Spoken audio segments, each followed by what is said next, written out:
Hi everyone, I'm Kanika Kucheria from Techcanvass. Today's topic for the video is Introduction to Selenium. Now let's cover some basic concepts of testing before we jump on Selenium. We'll talk on software testing, manual testing, and automation testing. Software testing is a process to identify bugs or defects in your software. Let's understand this from an example. We have a login page which we want to automate. So that login page has certain fields like username, password, and a submit button. So our test scenarios to test this login page will be like, we'll check that the labels are correctly written or not, the text fields are editable, the validations have been implemented correctly, the submit button is clickable, and so on. So this process will be called as software testing.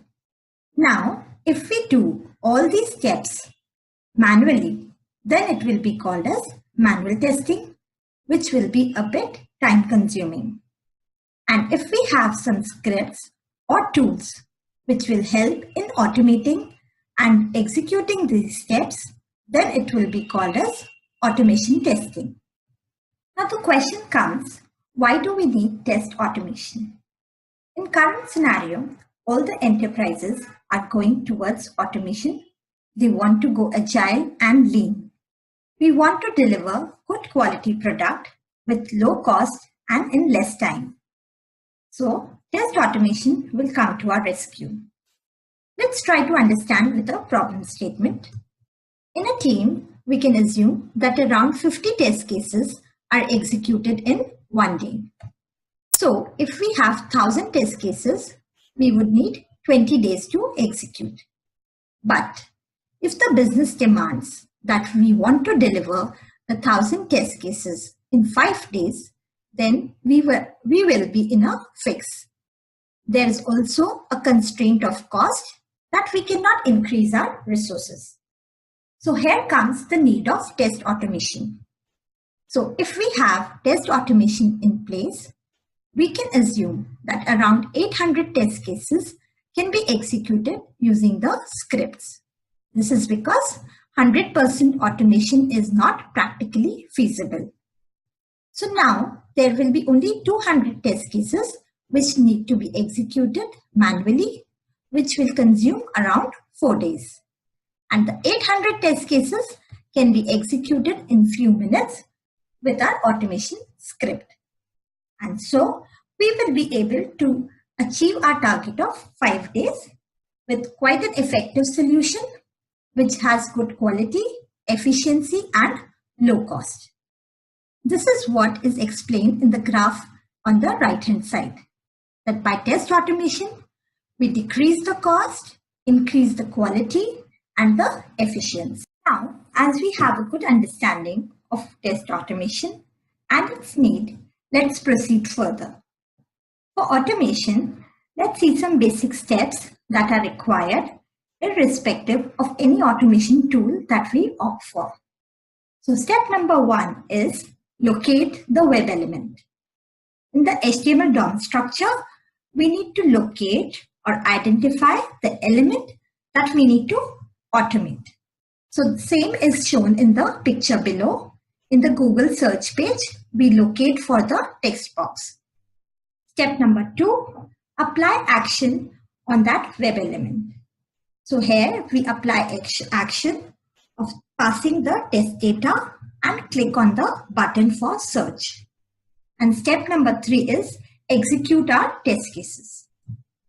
Now let's come to Selenium. It is an open source tool and completely free of cost. It is widely used across enterprises. It supports multiple operating systems like Windows, Linux, Mac OS, etc. Variety of browsers are supported like Firefox, Chrome, Safari, the headless browsers, and so on. And we can pick up any language of our choice for Selenium automation scripts.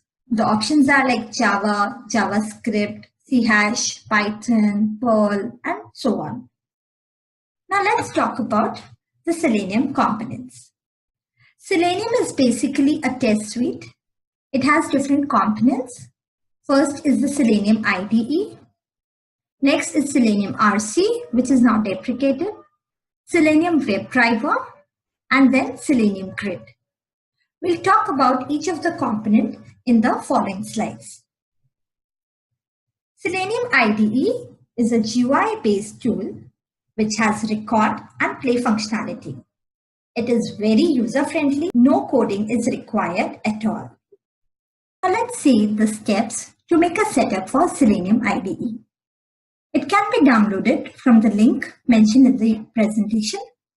Once downloaded, it will be added as a plugin to your web browser.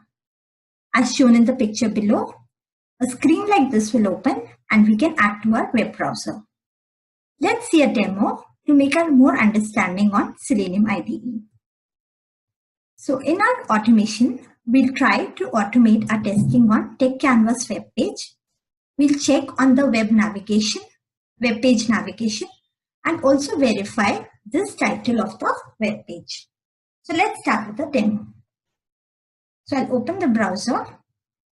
So once we have downloaded Selenium IDE as a plugin to the Chrome browser, an icon will be shown like this. We can click on this and Selenium IDE will be open. Let's understand the different parts of IDE and then start with the demo. So this is the test explorer, which will have all our test cases. This red button is to start and stop our recording. This is the place where we write the URL. And here all the commands would be recorded once we start the recording.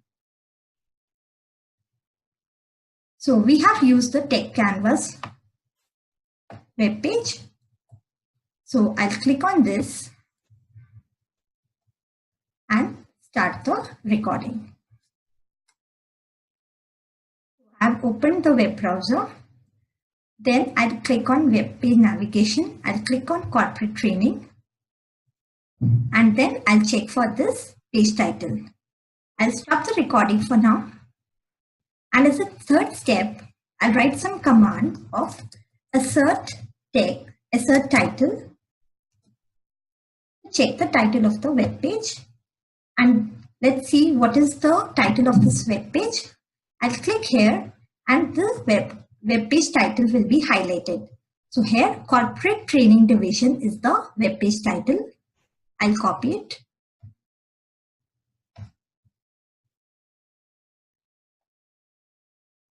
Put it in the target part. So this is my test case. I'll rename that test case.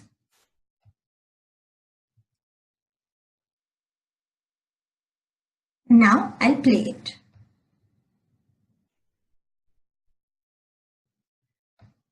So it has opened.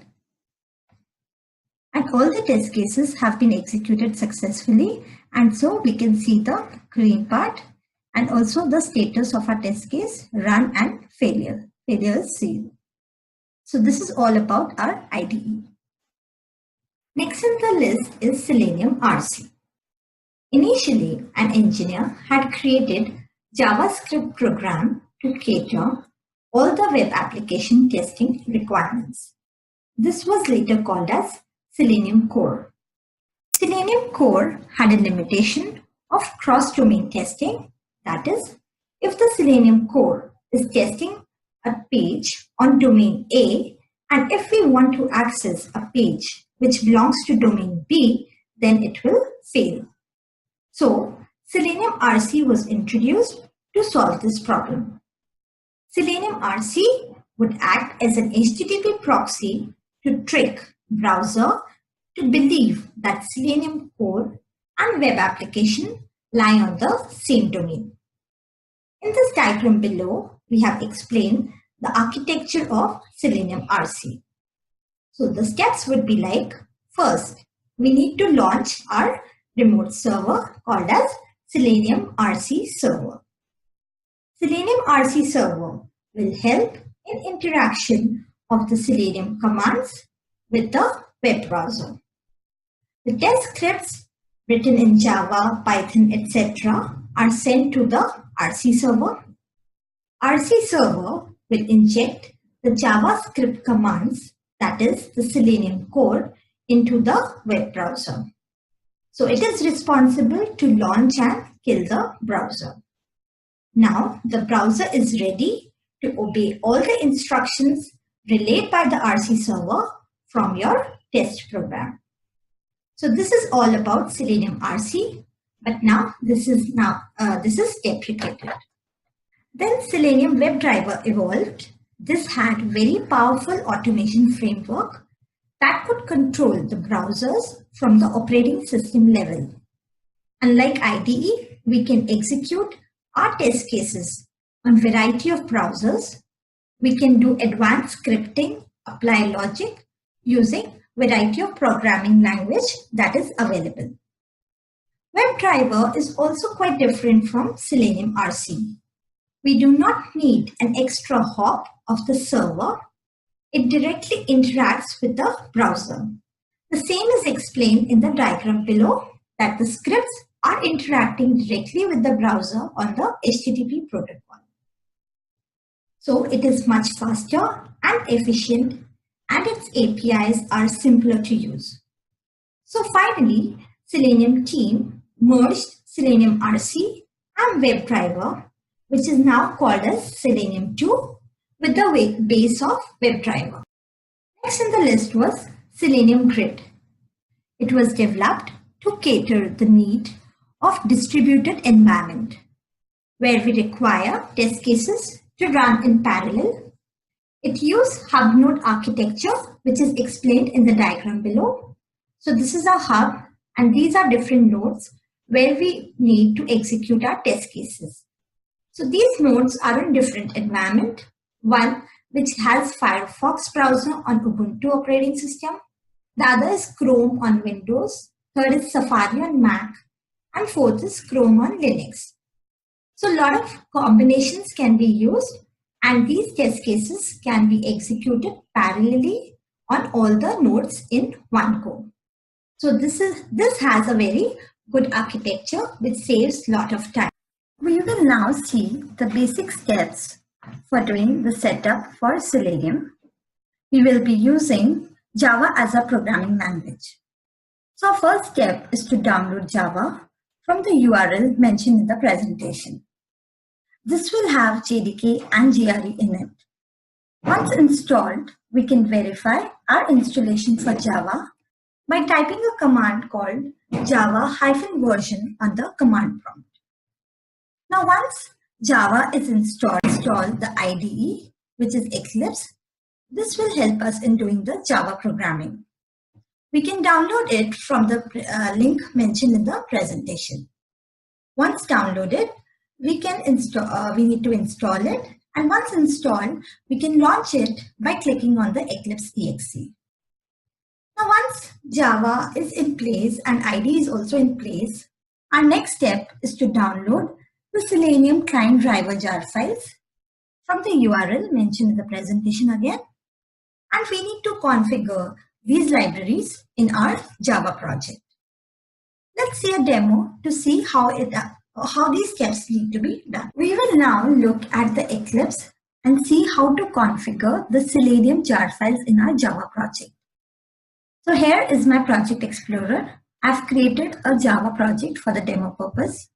So I'll show you how to configure the Selenium Web Driver property files. So I'll right click on this, and then there is build path, and inside build path there is an option of configure build path. I'll click on this, and then 4 tabs will be shown. We'll click on the libraries since we want to add the jar files in the libraries. So here the Selenium jar files are external jar files. So we'll click on add external jars, and we will browse to the path where we have downloaded the Selenium client libraries, that is the jar files. So this is the path at my folder structure. I'll select these 2 jar files, plus inside lib folder, all these files also need to be included. And then once I've added, it will show like this, and then we can do apply and close. Since I have already added, so I'll just cancel it. So this is basically the Selenium configuration in the Java project. So now we'll start with the demo. We'll replicate the same scenario of automation testing what we did in Selenium IDE. So we'll browse to Techcanvass website. We'll navigate to corporate training section and then check for the title corporate training division. And if this title is correct, then test pass should be shown on our console. Otherwise, it will show test failed. So now let's execute this program. I'll run this. I've used Chrome browser. So a Chrome browser will be opened and it will maximize. So Techcanvass website is open. Now corporate training section has been navigated and then it checked for get title and then it is showing that test pass because it has executed correctly. So this was about our first Selenium project. We'll try to understand the basic commands in our next slide. As we are now familiar with Selenium and have seen this first Selenium script, let's understand the basic terminologies which are used in Selenium Web Driver. The first is web elements. Web elements are the HTML elements of the web page. So for any automation, we need to locate these web elements and then apply an action over it. For example, we need to click on a button. So first, we need to locate or identify that web element of button, and click is an operation that we need to apply over it. So we have different locators used in WebDriver to identify that web element and then different methods to apply action over it. First, we'll see a web element in our HTML DOM structure. So I'll open this Chrome browser and here we are trying to automate this text field. So right click, inspect, and here it will give the ID to locate this web element. So this unique ID is the web element ID which we can use in our automation script. Let's have a look on the basic commands used in Selenium automation. First is instantiate the web driver by this command. We will write as per the browser that we want to use. Next is driver.get command. This is used to navigate to any URL and we need to pass the URL insert in this method. Then we need to define the web element. Then we locate the web element using the find method. Find method takes by strategies to locate that web element using ID or XPath, etc. And then is driver.close command in order to close the browser. Let's see the program to understand these commands in a better way. So this is my Java project. So here I have defined the web driver. I have instantiated the driver instance using Chrome driver because I want to use Chrome. I have defined the path where I have downloaded the Chrome driver exe. Get command to navigate to this URL and then find element. Inside that I have used by.name strategies. So I locate this web element using the name field. This will return an web element object. On this web element object, I'll apply action that is send keys here. So this will pass the value KK on that text field. And this will finally close the browser. Let's execute it and see what happens. So new Chrome browser window is opened.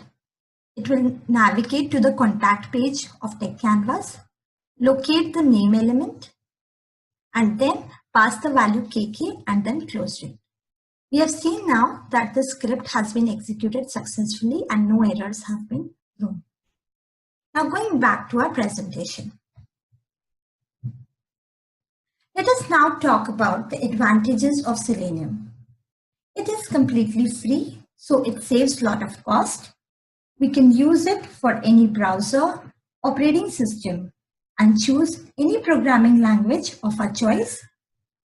Advanced scripting can be done over Selenium. We can implement data-driven, keyword-driven testing, and even write advanced automation frameworks using TestNG on Selenium. CI/CD setup can also be done by integrating Selenium with Jenkins, Maven, and TestNG. So we have seen now that Selenium is really a very powerful tool which is widely used across enterprises for automation testing. I hope you found this video useful. Thanks for watching. Keep tuned for more videos on Techcanvass. Thank you.